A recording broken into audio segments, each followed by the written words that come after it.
రైతు బంధు ఇంకా పడలేదని ప్రభుత్వాన్ని ప్రశ్నిస్తే ఇంకా వేస్తామని అంటున్నారని కేసీఆర్ అన్నారు. కాంగ్రెస్ హయాంలో రైతాంగం ఆగమైందని మండిపడ్డారు. కేసీఆర్ కామెంట్స్ కు సీఎం రేవంత్ రెడ్డి కౌంటర్ వేశారు. రాష్ట్రంలో ఉన్న రైతులందరి అకౌంట్లలో రైతు బంధు వేశామని అన్నారు.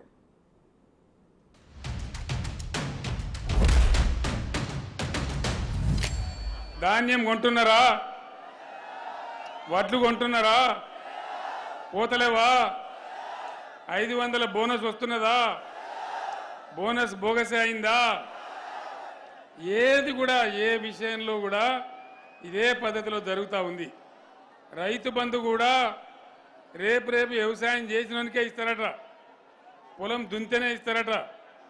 ఇంతకుముందు అట్లా వచ్చిందా? ఇంతకుముందు అందరికి వచ్చింది కదా, టైం మీద పడ్డది కదా.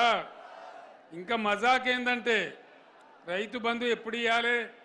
వరి నాటేసేటప్పుడు ఇవ్వాలి, నాట్లు పడే ముందు ఇవ్వాలి. ఇస్తే అది ఉపయోగపడుతుంది. కోతలైనవి కల్లాలైనవి ఇప్పుడు రైతు బంధు వేస్తా అంటారు. ఇంతకన్నా పెద్ద జోక్ ఇంకేమైనా ఉంటుందా? రైతు బంధు పడతలేదు, రైతు బంధు వస్తలేదు అని నేను చెప్పిన మే 9 తారీఖు లోపల రైతు బంధు వేసే బాధ్యత నాది. రైతు బంధు వేస్తా. అమరవీరుల స్తూపం దగ్గర 9 తారీఖు లోపల వేయకపోతే నేను ముక్కు నేలకు రాస్తా, వేస్తే నువ్వు రాస్తావా అని సవాలు విసిరిన. ఇవాళ ఆ సవాలు విసిరి 9 తారీఖు కాదు 6 తారీఖు లోపలనే ఈ రాష్ట్రంలో ఉండే 69 లక్షల రైతులకు రైతు భరోసా పథకం కింద ఆఖరి రూపాయి వరకు 6 తారీఖు నాడే అందరి ఖాతాలు వేసిన. ఇవాళ చంద్రశేఖరరావు నేను అడుగుతున్నా, నీకు సిగ్గుమానం ఉంటే రా అమరవీరుల స్తూపం దగ్గరికి, లేకపోతే ఆర్మూర్ అంబేద్కర్ చౌరస్తలకు రా. సవాలు విసురుడు కాదు, సవాళ్లు స్వీకరించే దమ్ముండాలి కేసీఆర్.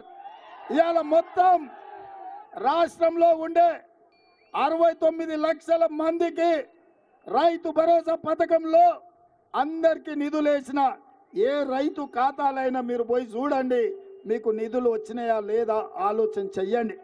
అందుకే ఇవాళ చంద్రశేఖరరావుని అడుగుతున్నా, రా అమరవీరుల స్తూపం దగ్గరికి ముక్కు నేలకు రాయనికని నేను అడుగుతున్నా.